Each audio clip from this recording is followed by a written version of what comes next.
une fumée âcre, opaque, un paysage apocalyptique, celui d'une citadelle de déchets. Grande comme 62 terrains de football, Dandora à Nairobi est la plus vaste décharge d'Afrique de l'Est. C'est aussi ici qu'atterrit une partie de nos vêtements usagés, exportés depuis l'Occident. En une dizaine d'années, le marché de la seconde main est devenu un business juteux à l'international. Exemple avec la Suisse, 65 000 tonnes d'habits sont récoltées chaque année. Les entreprises de collecte européennes exportent environ 50% de ces vêtements à l'étranger, une grande partie en Afrique. Le problème, beaucoup sont des déchets textiles. Cet habitant a grandi dans le bidonville. Depuis des années, il assiste impuissant à l'apparition de cette montagne de détritus.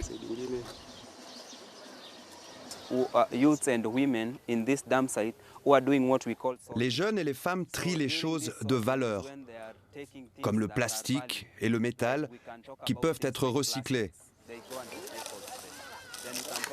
D'autres matières, comme le nylon ou les vêtements, ne peuvent pas être recyclés.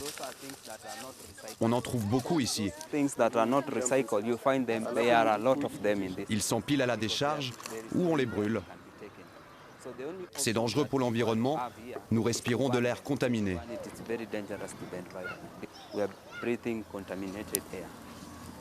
Libérés par les feux, les microplastiques présents dans les vêtements polluent air, sol et eau. À côté, des écoliers jouent dans un préau. Selon une étude des Nations Unies, la moitié des enfants de Dandora souffrent de maladies respiratoires. Plusieurs docteurs ont trouvé des microfibres dans les voies respiratoires des patients. La pollution peut provoquer des cancers, des maladies pulmonaires. C'est du poison. Un fléau pour la population locale qui manque d'infrastructures pour recycler ses déchets, qui s'entassent partout dans la capitale, comme ici, dans la rivière Nairobi. À quelques pas du cours d'eau, Gikomba, l'un des plus grands marchés de seconde main d'Afrique. Chemises, vestes et jeans par milliers, les habits s'amoncellent à perte de vue. Ici, toute une économie s'est développée autour de la fripe. Chaque jour, des centaines de vendeurs venus de tout le pays viennent acheter ces ballots de vêtements. Le commerce se porte de plus en plus mal à cause de la qualité médiocre de la marchandise envoyée. Avant, je me faisais 3000 shillings en une journée. Aujourd'hui, je me fais cette somme en une semaine car trop de pièces sont invendables. Regardez ce trou. Personne ne veut acheter ça. Il faut que les exportateurs envoient des habits de meilleure qualité. C'était un commerce qui faisait vivre beaucoup de monde avant. Maintenant, c'est devenu peu rentable.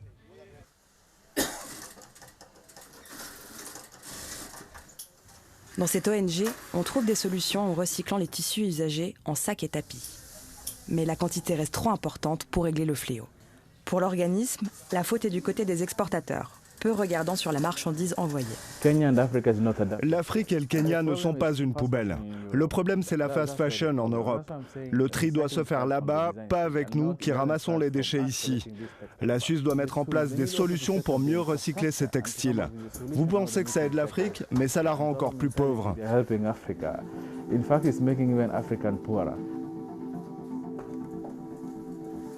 Symbole de notre surconsommation, les feux de Dandora mettent en évidence le coût social et écologique du commerce de seconde main.